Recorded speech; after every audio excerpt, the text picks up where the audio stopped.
देखिए, deduction in respect of expenditure on specified business, इसको बोलते हैं इनकम टैक्स में सेक्शन 35A(d). अब सरकार जो है कुछ बिजनेस को बढ़ावा देती है।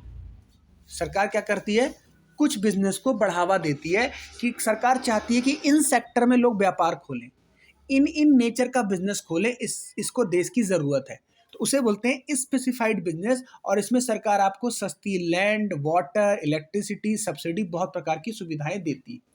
ठीक है, वो कौन से बिजनेस है देखिए, स्पेसिफाइड बिजनेस की कैटेगरी लिखी हुई है। पहला देखिए क्या लिखा हुआ है, setting up operating a cold chain facility. सरकार कहती है हमारे यहाँ पे डेयरी प्रोडक्ट तो बहुत होते हैं, लेकिन डेयरी प्रोडक्ट को स्टोर करने की फैसिलिटी कम है। फ्रिज में नहीं कह रहा, फ्रिज आप घर में यूज़ करते हो, वो जिसमें तो आप 1-2 किलो पनीर रखते हो। मैं बात कर रहा हूँ जहाँ क्विंटल ऑफ पनीर स्टोर करना है, क्विंटल ऑफ मिल्क स्टोर करना है, क्योंकि हमारे देश में खपत तो है, कंजम्पशन भी है, लेकिन अनाज खराब हो जाता है। तो सरकार कहती है डेयरी प्रोडक्ट का अगर आप क्या खोलेंगे, कोल्ड स्टोरेज फैसिलिटी, उसको हम क्या देंगे, स्पेसिफाइड बिजनेस का दर्जा देंगे। Next, setting up and operating a warehouse facility. फिर से वही बात आ गई ना, किसान खेती तो कर रहा है लेकिन उसका अनाज बर्बाद हो रहा है, तो आप क्या बिजनेस खोलो, स्टोरेज का, गोडाउन बनाओ आप। Laying and operating cross country natural gas, crude and petroleum oil pipeline network for distribution including storage facility being interior part. समझो, ये है अडानी अंबानी का बिजनेस। क्या, विदेशों से पाइपलाइन बिछानी है जिसके रास्ते हम क्या खरीद रहे हैं, diesel, petrol, kerosene, natural gas. समझ रहे हैं आप। Fourth point, business of building and operating anywhere in India. Hotel बनवाइए आप 2 स्टार से अबव की कैटेगरी, जो भी सेंट्रल गवर्नमेंट ने क्लासीफाई कर रखा है। सरकार चाहती है कि लोग होटल बनवाएं और अच्छी खासी होटल, ताकि हमारे विदेशी गेस्ट आके रुकें और उनको इंडिया टूरिज्म को बढ़ावा मिले। Next, building and operating anywhere in India. Hospital आप बनाएं, कम से कम 100 बेड का हॉस्पिटल बनाएं, सरकार आपको रियायत देगी। Developing and building and housing project under A scheme of slum redevelopment rehabilitation frame central government. आप क्या करें, घर बनाएं, स्लम एरिया को डेवलप करें, झोपड़ी झोपड़ी को विकास वैसा कोई काम करें, हम आपको बढ़ावा देंगे। प्रोडक्शन ऑफ फर्टिलाइजर, खाद बीज का काम करें आप। नेक्स्ट 8th पॉइंट पे आइए, डेवलपिंग इंक्लूडिंग हाउसिंग प्रोजेक्ट का काम करें आप, ये भी घर वगैरह का काम आ गया अफोर्डेबल रेट पे। Setting up and operating inland container depot, container freight, ये है अडानी का बिजनेस। अडानी का क्या काम है, जो बंदरगाह होते हैं जहाँ पे नाव रुकती हैं, उस डिपो को बनाना, उसका विकास करना। जैसे बस स्टैंड कहते हैं, रेलवे स्टेशन बोलते हैं, ऐसे ही जहाँ पे पानी के जहाज आके रुकते हैं उसको हम बोलते हैं इनलैंड कंटेनर डिपो। उनको आप बनाइए, उसका व्यापार कीजिए। बी कीपिंग कीजिए आप, मधुमक्खी पालन कीजिए। Setting up operating warehouse facility storage of sugar, sugar का स्टोरेज का काम कीजिए। Laying and operating slurry pipeline for transportation of iron और, खनिज पदार्थ को यहाँ से वहाँ ले जाने के लिए आप पाइपलाइन बनाइए। Setting and operating semi conductor water fabrication manufacturing unit, if such unit, ये क्या है, पानी को सुरक्षित करने का, प्यूरिफाई करने का प्लांट लगाइए आप। Developing and maintaining and operating and developing maintaining operating new infrastructure facility. कोई भी आप न्यू इंफ्रास्ट्रक्चर का काम कीजिए, घर बनाइए, रोड बनाइए, डैम बनाइए, ब्रिज बनाइए, इससे देश का विकास होगा और देश विकसित कैटेगरी में जाएगा। तो these are the businesses under 35A(d). अब ये हम क्यों पढ़ रहे हैं, सोचो, ये हम पढ़ रहे हैं इनकम टैक्स ताकि हम लोगों को सलाह दे सके। ये प्रोफेशनल लोगों का एक सब्जेक्ट है, हम फिर अपने क्लाइंट को सलाह देते हैं बिजनेस इसका खोलो, इसमें 5 साल तक टैक्स में रियायत भी मिलेगी, सरकार भी लोन दे देगी, सब कुछ आपको मिलेगा, बस आपको बिजनेस करना है। These are the categories of business. इसमें सरकार आपको लोन भी देगी, सरकार आपको टैक्स भी माफ करेगी, सरकार आपको लैंड सस्ते रेट में देगी, वाटर का बिल नहीं, बिजली का बिल नहीं, क्योंकि आप डेवलपमेंट का काम कर रहे हैं। तो ये 35A(d) सेक्शन बहुत फेमस है। क्लियर। देखिए, अब हमें क्वेश्चन ये आता है कि डिडक्शन कितना मिलेगा, कितनी माफी मिलेगी, तो क्या लिखा हुआ है, nature and amount of deduction.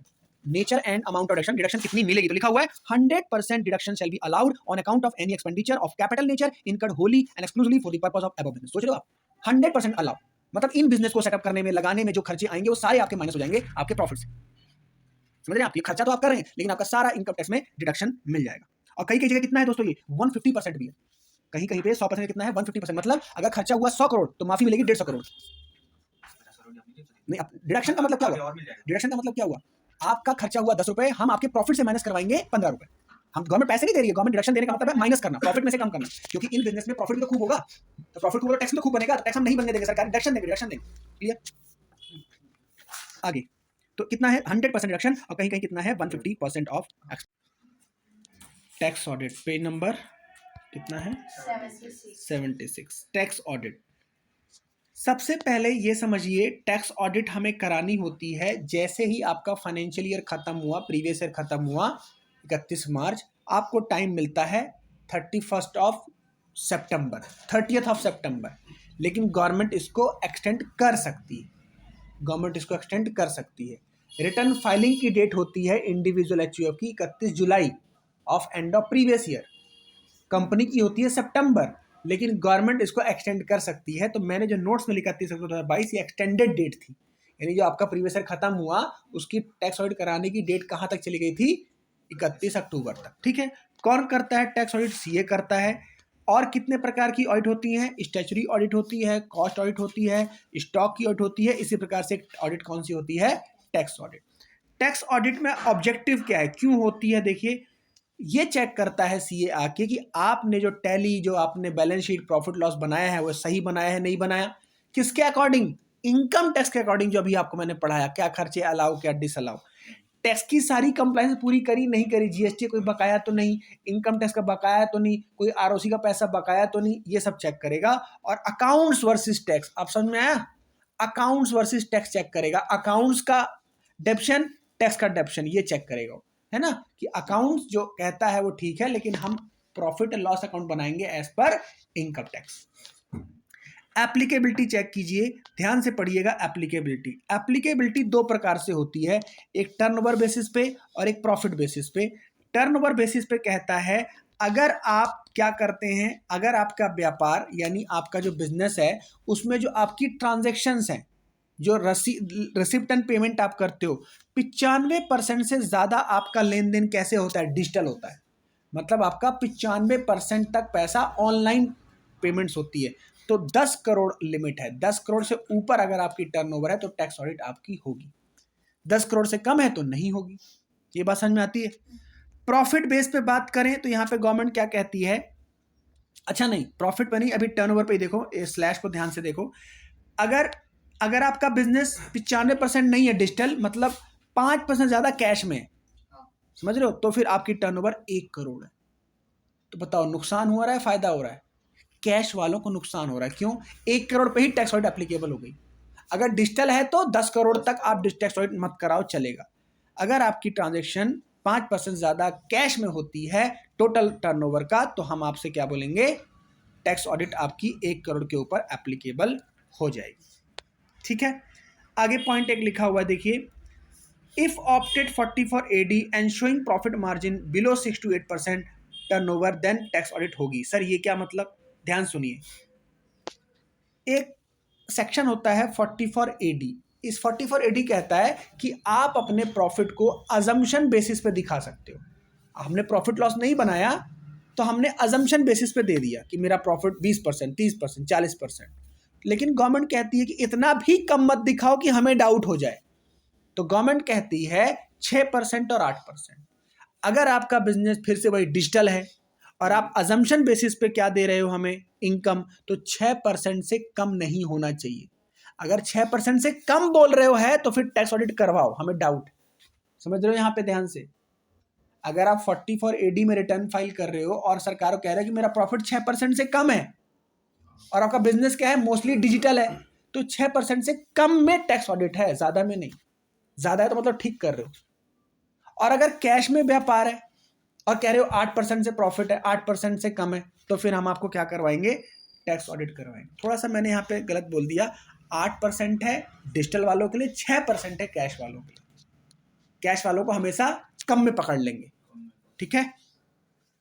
44 AD मैंने आपको बताया।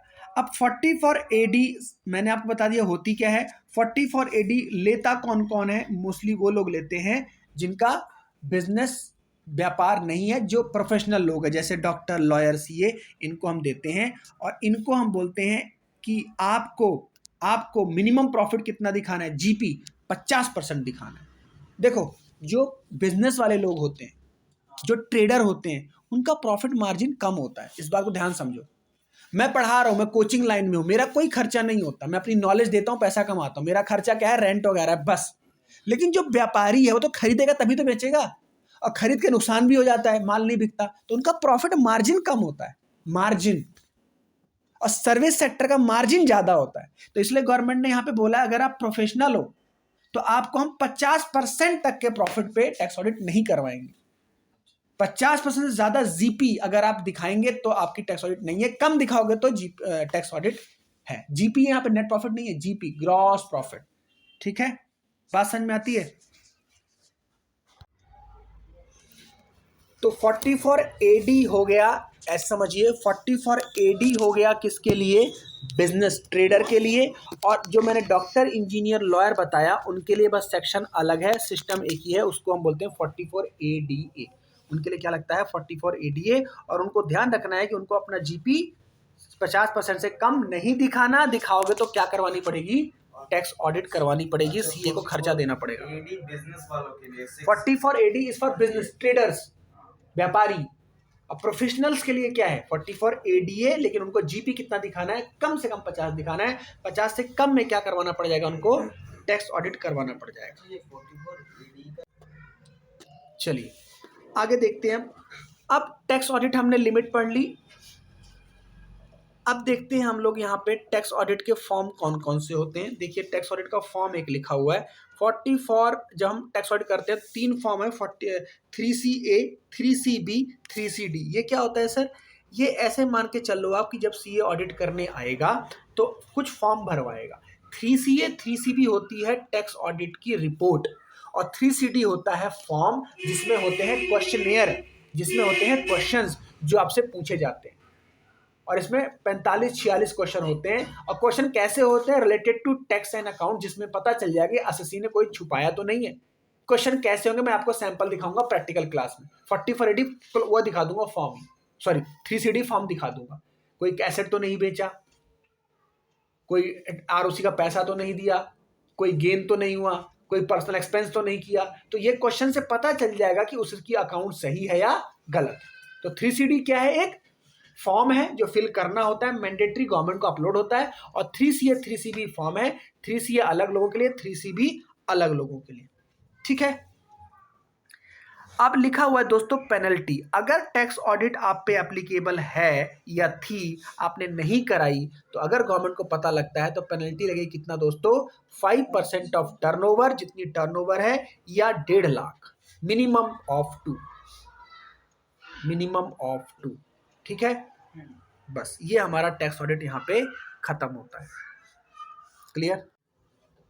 44 AD 44 AD वो लोग भर रहे हैं जिनको अपने प्रॉफिट पे अजम्पशन लेनी है, उनका टैली प्रिपेयर नहीं है, उनका बैलेंस शीट प्रिपेयर हुआ ही नहीं, अजम्पशन बेसिस पे ITR डाली जा रही है। तो इस सेक्शन के बारे में क्या लिखा है देखो।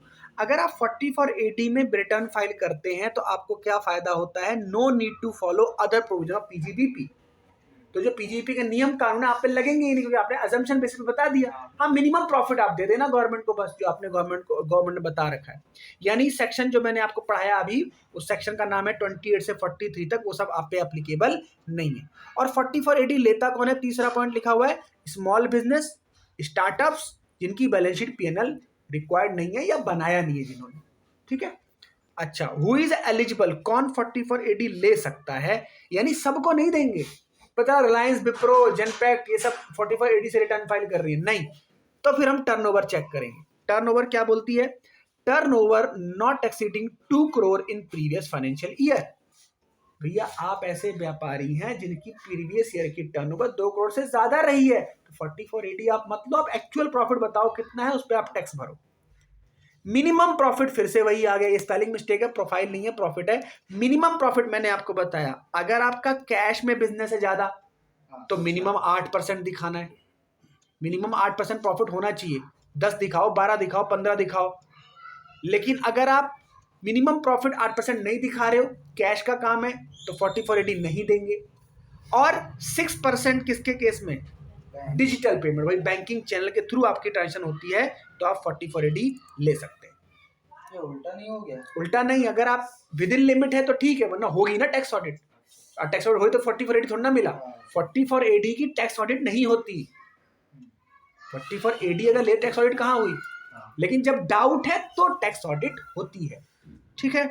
नॉट अप्लाई, किन के ऊपर ये अप्लाई नहीं है? प्रोफेशनल्स के ऊपर, एजेंसी बिजनेस के ऊपर, और अगर आपका बिजनेस क्या है कमीशन ब्रोकरेज का, क्योंकि इनको हम क्या देंगे नीचे 44ADA, इनको क्या देंगे हम 44ADA। Next important point, no any deduction in allowed PGBP. PGP कोई और डिडक्शन आपको नहीं मिलेगी अगर आपने 44AD स्कीम ले ली तो। एक तरीके से याद है जीएसटी कंपोजिशन स्कीम, जीएसटी में कंपोजिशन स्कीम है तो इनपुट आउटपुट नहीं मिलता उसमें। और इंपॉर्टेंट बात ध्यान सुनो, अगर 44AD ले ली तो 5 साल तक 44AD ही फॉलो करना है। एक साल भी अगर 44AD ड्रॉप किया तो हमेशा के लिए ड्रॉप, या फिर टर्नओवर ज्यादा हो गई तो 44AD तो ले ही नहीं सकते। क्लियर। अब देखते हैं 44ADA किसके लिए है।